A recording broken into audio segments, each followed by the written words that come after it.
Hello everyone, welcome back to the channel. आज हम पढ़ेंगे council of ministers. Council of minister the union executive का part है।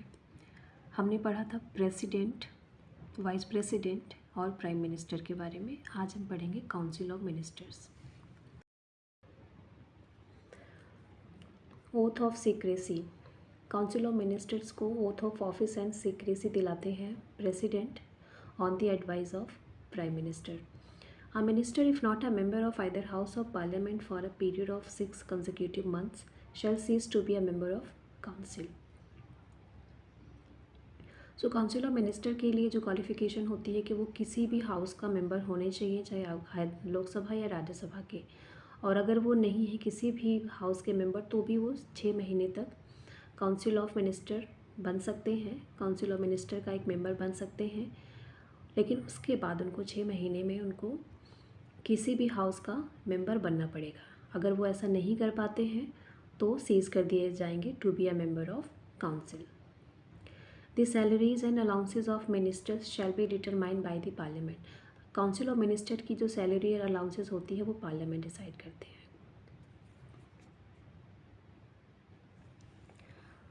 अगर नो कॉन्फिडेंस मोशन लाया जाता है और अगर उनकी पार्टी, जो रूलिंग पार्टी होती है, अपना कॉन्फिडेंस प्रूव नहीं कर पाती है, तो council of minister has to resign. Prime minister के साथ साथ काउंसिल ऑफ मिनिस्टर्स को भी रिज़ाइन करना पड़ेगा, भले ही वो राज्यसभा के ही मेंबर क्यों ना हो, क्योंकि काउंसिल ऑफ मिनिस्टर्स जो होते हैं वो लोकसभा और राज्यसभा दोनों ही हाउस से हो सकते हैं।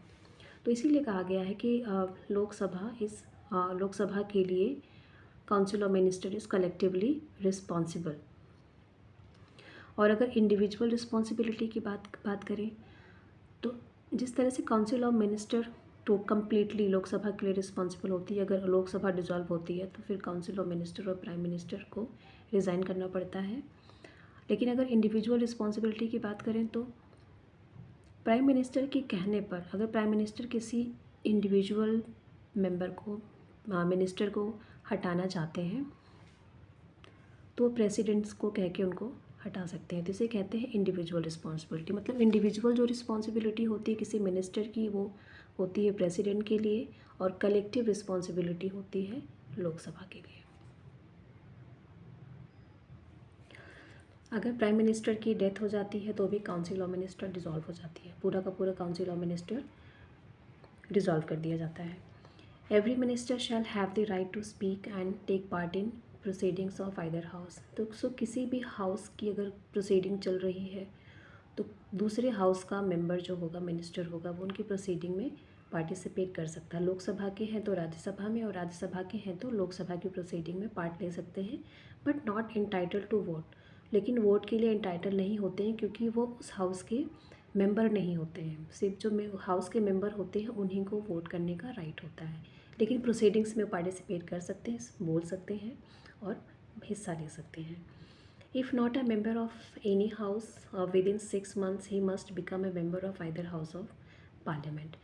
जैसे कि अभी हमने डिस्कस किया था कि काउंसिल ऑफ मिनिस्टर लोकसभा या राज्यसभा किसी भी हाउस के मेंबर हो सकते हैं अगर वो 6 मंथ्स में, मतलब 6 मंथ्स में उनको, अगर ऐसा नहीं, वो नहीं करते हैं, अगर वो किसी भी हाउस के मेंबर नहीं हैं तो विदिन 6 मंथ्स में उनको किसी भी हाउस की मेंबरशिप लेनी पड़ती है।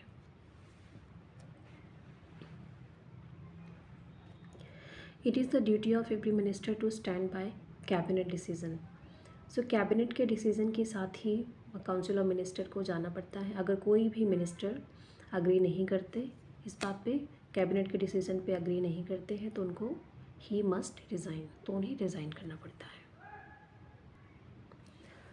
अब हम काउंसिल ऑफ मिनिस्टर का स्ट्रक्चर देख लेते हैं। ये होती है कैबिनेट, इसमें कैबिनेट मिनिस्टर्स आते हैं जो सबसे इम्पॉर्टेंट होते हैं।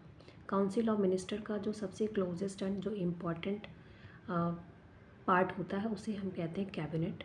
और उसके बाद होते हैं मिनिस्टर्स ऑफ स्टेट्स जो कि इंडिपेंडेंट होते हैं, और उसके बाद आते हैं डिप्यूटी मिनिस्टर्स जो कि जिनके पास कम एक्सपीरियंस होता है। तो ये मिलके ही बनाते हैं council of ministers. So council of minister का जो सबसे इम्पॉर्टेंट पार्ट माना जाता है वो होता है कैबिनेट। सो कैबिनेट के डिसीज़न के साथ ही काउंसिल ऑफ मिनिस्टर को जाना पड़ता है। अगर कोई भी मेंबर कैबिनेट का डिसीजन मानने से अग्री नहीं करते हैं तो उनको रिज़ाइन करना पड़ता है। अब हम देखेंगे आर्टिकल 78 के बारे में। 74, 75 हमने कवर कर लिया है। 78 में कहा गया है it shall be the duty of prime minister. इसमें प्राइम मिनिस्टर की ड्यूटी के बारे में बताया गया है। तो क्या क्या ड्यूटीज़ हो सकती हैं प्राइम मिनिस्टर की।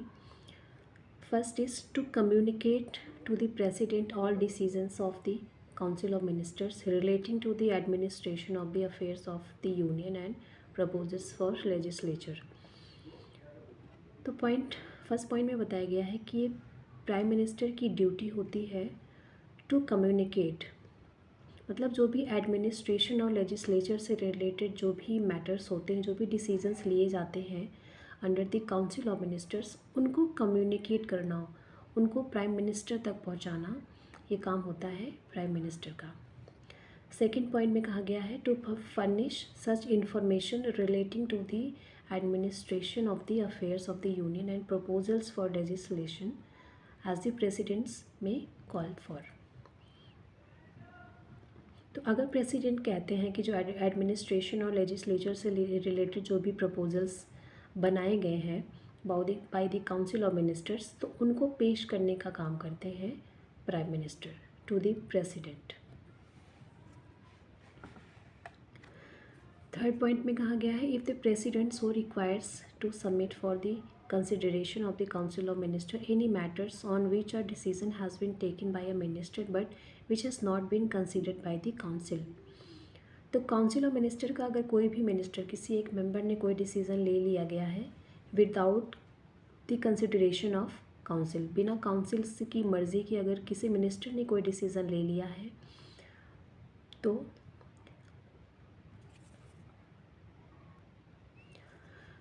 प्रेसिडेंट के कहने पर प्राइम मिनिस्टर्स उस डिसीज़न को, उस मैटर को अपनी काउंसिल में लेकर जाएंगे फॉर द कंसिडरेशन। तो ये रही ड्यूटीज़ प्राइम मिनिस्टर के बारे में। मिलेंगे नेक्स्ट वीडियो में। नेक्स्ट वीडियो में हम पढ़ेंगे पार्लियामेंट के बारे में। Thank you so much for watching.